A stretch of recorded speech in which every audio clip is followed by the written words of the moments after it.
C'est arrivé. Il faudra assumer maintenant. Dans ton texte, t'as dit la France meilleure que nous? Non, ils ne nous ont pas battus, ils ne peuvent pas être meilleurs. Pour te servir, c'est dans un plateau qu'on t'offre les adversaires que tu voulais en demi-finale. Et c'est pas parce qu'aujourd'hui t'as clairement montré aux yeux du monde entier que tu montais en puissance dans cette Coupe du Monde et en tourmenté cette défense belge qu'on va se chier dessus. Tu sais, Yamal, nous les Français, on a tendance à être rancuniers. C'est des choses qu'on n'oublie pas. On n'a pas tendance non plus à parler avant les matchs, mais on retient assez facilement ceux qui le font aussi. Désormais, tout ce que tu fais, tu vas devoir la faire contre la meilleure version de Kylian Mbappé, version World Cup, version Coupe du Monde. Que celui-ci est très confiant. Et en citer la Belgique ou l'Espagne, ça m'est égal d'affronter l'une ou l'autre. C'est une demi-finale et ce sera un match difficile. Et nous savons que la seule façon de se détendre est de gagner. Après tout ça, les gars, aujourd'hui, vous ne pouvez pas nous laisser. On arrive au moment le plus crucial de la Coupe du Monde, contre l'un des adversaires qui prétendait le plus, voire qui était le plus prétendant même. Hormis le fait que ce soit une finale avant l'heure, il s'est passé beaucoup de choses pour laisser passer tout ça. Cette histoire, c'est la nôtre. On a trop souffert. Faites-nous pas souffrir encore. Mais franchement, vu le niveau que je considère qu'il y a entre les deux équipes, pour moi, il y a un petit écart quand même, avec un léger avantage pour l'équipe de France. Ça y est, nous y est. Le match que tout le monde attendait. Le match du siècle. Les deux meilleures équipes du monde qui s'affrontent pour une finale de Coupe du Monde. Des antécédents entre les deux équipes. Des déclarations des joueurs. Des matchs dans le match. Des débats ballon d'or. On aura tout ça sur un seul match. Le dernier affrontement était une boucherie. Une avalanche de buts. 5-1 pour l'Espagne, 5-4 à la fin, avec la France qui met 3 buts dans les dernières minutes. Pendant l'avant-dernier affrontement, Lamine Yamal, meilleur joueur du monde, a dunké sur le crâne de Rabiot pour mettre le plus beau but de l'Euro, parce que Rabiot avait parlé. Le dernier affrontement, et je crois le seul, si je dis pas de bêtises, entre l'Espagne et la France en Coupe du Monde, fut une victoire écrasante de l'équipe de France, presque humiliante. Pour couronner tout ça, on a le plus grand communicant de l'histoire qui est allé de sa petite déclaration. La France meilleure que nous? Non. Ils ne nous ont pas battus, ils ne peuvent pas être meilleurs. En fait, là, comment vous voulez ne pas être hypé par un match pareil? Que ce soit bien clair, personne n'a le droit de rater ce match, tout le monde doit être devant sa télé. Individualité au rendez-vous, collectif au rendez-vous, opposition de style, quelqu'un de très efficace dans les contre-attaques rapides parce qu'elle a la meilleure attaque du monde, l'autre qui a le meilleur jeu de possession, les deux meilleures charnières centrales de la compétition, la meilleure défense de la compétition ici, la meilleure attaque de la compétition ici. C'est trop. Je ne répondrai pas à votre foutue question, je suis en finale. Point à la ligne. Que le meilleur gagne. La France va en finale? Pète sa mère. L'Espagne va en finale? Pète sa mère. Je veux juste du beau jeu, je veux des buts, je veux un match de fou. Quoi qu'il arrive, j'ai un de mes deux pays en finale. Quoi qu'il arrive, je connais l'équipe que je supporte en finale à l'issue de ce match. C'est quand même magnifique. C'est ce match-là que j'attendais. C'est l'heure de la revanche. On va mettre le cœur de côté. Mes fils barcelonais, là vous affrontez l'équipe de France, la meilleure équipe du monde, la meilleure équipe de ce tournoi. Vous affrontez la meilleure attaque de ce tournoi. L'Espagne a concédé qu'un but. On verra après le match face à la France avec le meilleur buteur de ce mondial, Mbappé, 8 buts. Quand je vois l'Espagne galérer face à des décatellaires, Doku, j'imagine Olise, Mbappé, Dembélé, Barcola ou Doué, mais les Espagnols, ils vont câbler. Sachant qu'à chaque fois, ça se joue à des petits détails, la petite intervention de Koubarsi ou de Laporte. Il y a tellement d'individualité en équipe de France qu'on va être instoppable. Je ne vois pas comment l'Espagne gagnera, mais bon, ça sert à rien de parler, c'est sur le terrain que ça se passe. Par contre, Rabiot, tais-toi.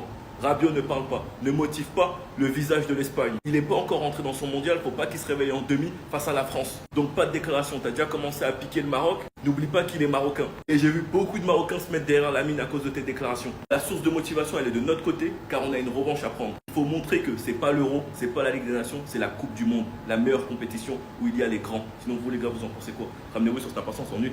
Ça y est, c'est officiel, on connaît la première demi-finale de Coupe du Monde. La meilleure attaque du tournoi vs la meilleure défense. Un but encaissé, 649 minutes avec les cages inviolées et 16 buts marqués, 2 de plus que l'Argentine. On va se régaler, ça va être un match exceptionnel. Quand ça tire au quartier, on sait qui de la Fuente va appeler Merino.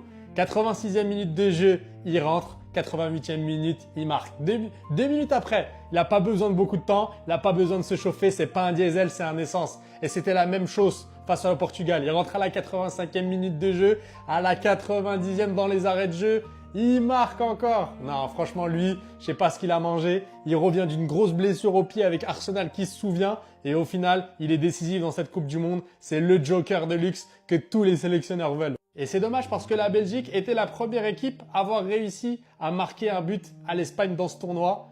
Mais malheureusement, le tournant dans ce match, c'est la blessure de Thibaut Courtois. Parce que le but qui est pris, c'est une cagade, c'est une casquette, c'était évitable. Koubarsi, il est pressé par personne, frappe de loin, Merino qui arrive en renard de surface et ça fait but. Et je finirai par cette photo de Lamine Yamal parce que il est fidèle à lui-même. Les gens le critiquent pour son ego. Au final, il en joue. C'est comme ça que lui il digère la pression. On attend encore, on aimerait le voir marquer un but. On espère que ce ne sera pas face à l'équipe de France. En tout cas, mardi, soyez branchés, 22h50. Ça va être du grand divertissement. On ne sait absolument pas qui va gagner. La terrible image du jour, c'est de voir Thibaut Courtois pleurer et sortir sur blessure. Ça m'a fait énormément mal, ça m'a touché. Notre monument, notre légende qui est sorti sur blessure dans cette Coupe du Monde et qui a laissé place à Lamens qui commet une faute de main sur la frappe de Koubarsi et qui est bien reprise par Merino. Malheureusement, Thibaut Courtois, je pense que son avenir en sélection n'est pas si réluisant que ça. Il est touché par les blessures de façon récurrente et je pense que nous-mêmes au Real Madrid, on devrait peut-être commencer à se pencher sur l'avenir. L'année prochaine, il aura 35 ans. Ça fait déjà quelques saisons qu'il nous laisse dans des moments fatidiques à cause de ses blessures et je pense très sincèrement qu'il va falloir penser à recruter un bon backup. Les gens vont me parler de Lunin, mais pour moi, Lunin n'a pas la stature, n'a pas la carrure pour endosser ce statut de numéro 1 au Real Madrid. Moi, le gardien que je vois bien, c'est celui des Pays-Bas, il s'appelle Verbruggen. Je crois que c'est le gardien de Brighton. Lui, c'est celui que je vois le plus jouer au Real Madrid et avoir cette stature de numéro 1. Il y a également le gardien de Benfica, Anatoly Troubin, celui qui a marqué le but sur la tête là. Mais bref, dans tous les cas, c'est une fin triste pour Thibaut Courtois dans cette Coupe du Monde. J'espère qu'on va pouvoir lui apporter tout le soutien qu'il mérite. Parce que je pense que lui, à la place de Lamens, normalement, ça vaut prolongation ce match-là. Dites-moi ce que vous en pensez en commentaire en ensemble. Cœur à mal, les amis. Yamal va affronter la France. On se rappelle tous de ce qu'il nous avait fait là dernièrement. Demi-finale de Ligue des Nations, Espagne-France, il nous a éteints. Et là, c'est notre partie. Là, ces bleus-là, ils sont très méchants. Mon fils, là, je vois tes prestations depuis le début de la Coupe du Monde.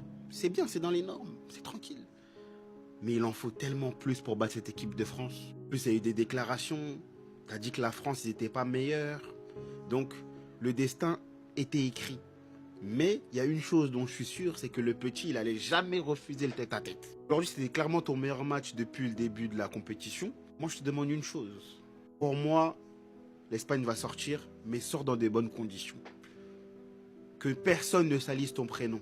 Et du digne, certainement doué, prise à deux, comme lors des demi-finales de Ligue des Nations. C'est ce qui t'attend. Manu connaît, tout le monde va venir sur toi. Marquage 2-3. Je te demande un bon match. C'est tout. C'est tout, mon fils. Un bon match, tu sors. Lamine Yamal, homme du match face à la Belgique.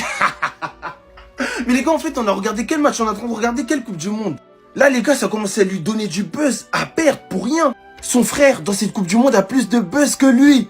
Les gars, je sais que en club, je suis barcelonais, etc. Mais les gars, je vous assure que face à la France, si Lamine Yamal il joue comme ça, il sort. Au nom de Dieu, il sort.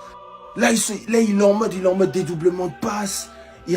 Non, les gars, en fait, c'est trop de déchets. C'est trop de déchets. C'est pas le Lamine que je connais.